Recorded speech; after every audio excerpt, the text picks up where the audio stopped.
আজ পূর্ব মেদিনীপুরের ময়নার মাসুমচক গ্রামে তমলুক লোকসভার বিজেপি প্রার্থী অভিজিৎ গাঙ্গুলির সমর্থনে কর্মী সম্মেলন হলো। এদিন প্রধান বক্তা হিসেবে উপস্থিত ছিলেন বিজেপি প্রার্থী অভিজিৎ গাঙ্গুলি। এদিন সভায় তৃণমূলের বিভিন্ন দুর্নীতি নিয়ে সরব হন অভিজিৎ গাঙ্গুলি। পাশাপাশি চাকরি দুর্নীতি নিয়ে রাজ্য সরকারের চরম সমালোচনা করেন।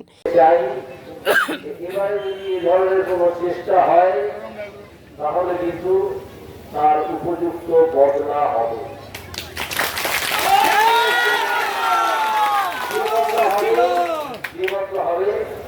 সেটা আপনার যারা এটা করেছেন বা করার কথা ভাবছেন তার আগামী তিনটি প্রজন্ম অর্থাৎ ছেলে এবং নাতি তারাও মনে রাখবে। এমনকি আপনার বাবা এবং কাকুটা তাদেরও বিভিন্ন কথা মনে পড়ে যেতে পারে। আপনার হয়তো সেই ঔষধ প্রয়োগ করার পর তাদের নামটা আমার মনে পড়বে না। তো তাদেরকে আমি প্রথমেই হুঁশিয়ারি দিয়ে যাচ্ছি, এই চেষ্টাটাও করবেন না, বললে কিন্তু প্রমাণ আপনাদের নিজেদের ভালো মতো আপনারা বলবেন না। দ্বিতীয় কথা হচ্ছে যে আপনারা জানেন যে আমি এই লোকসভা কেন্দ্রে অর্থাৎ তমলুক লোকসভা কেন্দ্রে ভারতীয় জনতা পার্টির প্রার্থী। আমি আপনাদের কাছে এসেছি একটা আবেদন নিয়ে, কেন এই ভারতীয় জনতা পার্টির প্রার্থী হিসেবে আমাকে মতব্য ছিনিয়ে ভোট দেবেন এবং কেন অন্য যে দলটি আছে পশ্চিমবঙ্গে, যারা পশ্চিমবঙ্গ সরকারটা চালায় তাদের দেবেন না।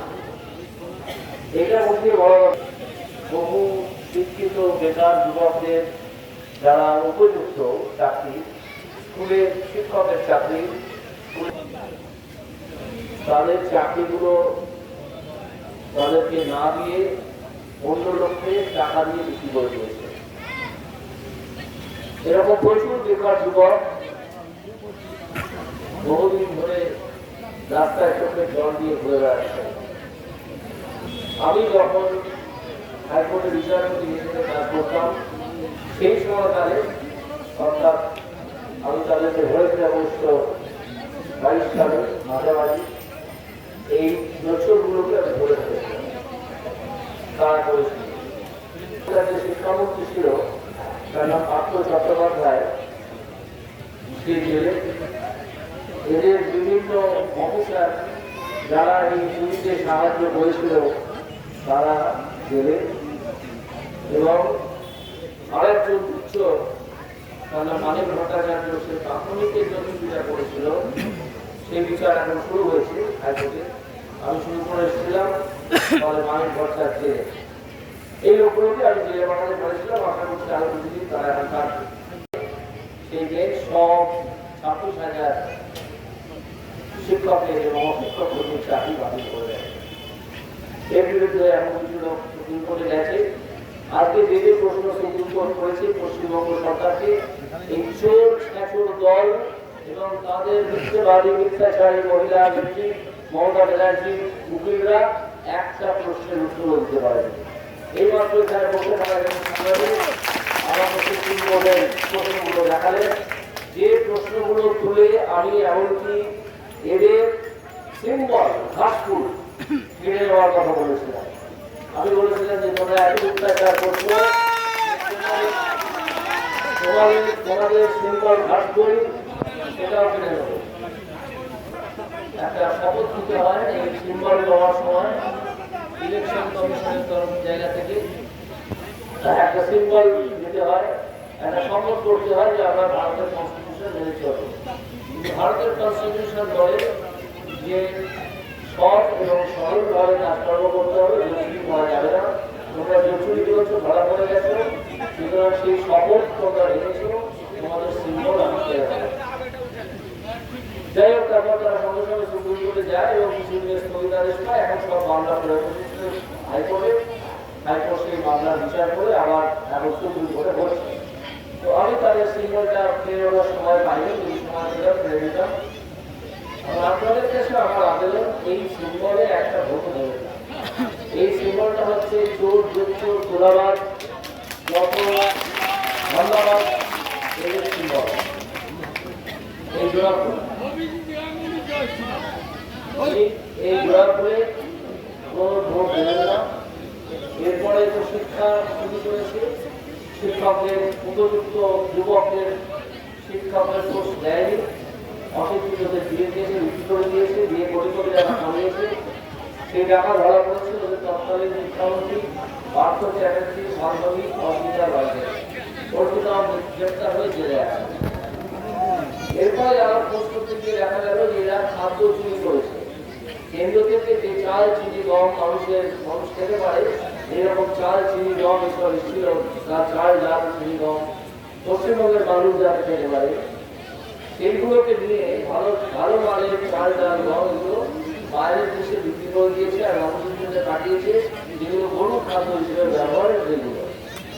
যেগুলো মানুষ গরুর খাদ্য খায় নেয়, সেই গরুর খাদ্যগুলো নিয়ে আবার বিক্রি করে দিয়েছে যারা গরু বসে তাদের কাছে। এইভাবে এখনো পর্যন্ত হিসেবে দেখা গেছে যে এরা তৃণমূল কংগ্রেসের চোর তোলাবার একজন লোকগুলো 10,000 কোটি টাকা, বুঝলেন, 10,000 কোটি টাকা তারা কামিয়েছে। মানুষ মাথার দাম পায়ে থেকে উপার্জন করে, কিন্তু যখন এই চুরি দালালি করে টাকা কেউ উপার্জন করে তাকে আমরা উপার্জন বলি না, তাকে আমরা বলি কামানো। এই 10,000 কোটি টাকা কামিয়ে বিদেশে রেখেছে এবং যখন এই খাদ্যমন্ত্রী ধরা পড়ে তাকে যখন এনফোর্সমেন্ট ডাইরেক্টরেট যারা ধরেছে, পশ্চিমবঙ্গের পুলিশ ধরে, পশ্চিমবঙ্গের পুলিশের কাছে অভিযোগ থাকা সত্ত্বেও তারা ধরেনি, এনফোর্সমেন্ট ডাইরেক্টরেট তাকে ধরে এবং ধরে যখন তাকে অন্য একটা জায়গায় নিয়ে যাচ্ছিল, সিঁড়িতে নামিয়ে দিয়ে সিঁড়ি দিয়ে নামিয়ে এসেছে, গেটের সামনে তাকে সাংবাদিকরা প্রশ্ন করেন যে বাবু আপনার নামে এত অভিযোগ, আপনি কি বলবেন? তখন তিনি বলেছিলেন দিদি সব জানে। দিদি হচ্ছে এই শিক্ষাচারী মুখ্যমন্ত্রী মমতা ব্যানার্জি। আপনারা অন্তত 3,000 টাকা করে পাবেন। এখন যেভাবে অনেক কম টাকা দেয়। আপনারা যদি আসামে খোঁজ দেন বা মধ্যপ্রদেশে খোঁজ দেন বা রাজস্থানে খোঁজ দেন, তাহলে দেখবেন আসাম এবং মধ্যপ্রদেশে 3,000 টাকা করে দেওয়া হয়। এটা হচ্ছে মানুষের হাতে সরাসরি টাকা পৌঁছে দেওয়ার একটা পরিকল্পনা। সেই পরিকল্পনা ভারতবর্ষের অন্যান্য রাজ্যেও চালু আছে। পশ্চিমবঙ্গে দেওয়া হয় মাত্র 1,000 টাকা বা 1200 টাকা। যখন ওরা ভোট চাইতে আসবে তখন জিজ্ঞেস করুন যে এতে এত কম কেন, পশ্চিমবঙ্গে 1,000 কেন, অন্য রাজ্যে তো 3,000 পায়, 3,500 পায়, এখানে তো কম চায়। আর তোমরা বলছো লক্ষ্মীভান্ডার বন্ধ হয়ে যাবে, তোমরা কার কি বন্ধ করো, বন্ধ করে দেখো দেখি তোমাদের কত ক্ষমতা, তোমাদের টাকা যদি হয় তোমরা বন্ধ করে দাও, তোমাদের টাকা তো বলে। আপনারা যে এখন এই টাকাটা হচ্ছে পশ্চিমবঙ্গের মানুষের ট্যাক্সের টাকা। ট্যাক্সের টাকাটা কিভাবে যায় আপনাদের একটু সামান্য কথায় বলি। এটা হচ্ছে ধরুন আপনি এক প্যাকেট গুঁড়ো সাবান দোকান থেকে কিনে নেন, বাড়িতে জামা কাপড় কাটতে হবে, প্রত্যেকদিন বাড়িতে জামা কাপড় কাটা হয়। 1 কেজি গুঁড়ো সাবান কিনতে দেন, দোকানদার মধ্যে 40 টাকা দাও, আপনি 40 টাকা দিলেন, যে কোনো মধ্যে বাড়িতে নিয়ে আসেন। এই 40 টাকার মধ্যে আমাদের অনেকেরই জামা থাকে না, যারা দরকার পড়ে না, 8 টাকা হচ্ছে ট্যাক্স। আপনি এই 40 টাকা দিলেন, তখন 8 টাকা ট্যাক্স হিসেবে যাবে, আর 25 টাকা যারা সাবান তৈরি করেছে এই 8 টাকার মধ্যে 4 টাকা পাবে পশ্চিমবঙ্গ সরকার, 4 টাকা পাবে কেন্দ্রীয় সরকার। কেন্দ্রীয় সরকার যে 4 টাকাটা পাবে তার থেকে আবার 2 টাকা পশ্চিমবঙ্গ সরকারকে ফিরিয়ে দেবে, কারণ এটাই হচ্ছে সংবিধানের নিয়ম। Bureau report, D Bangla news.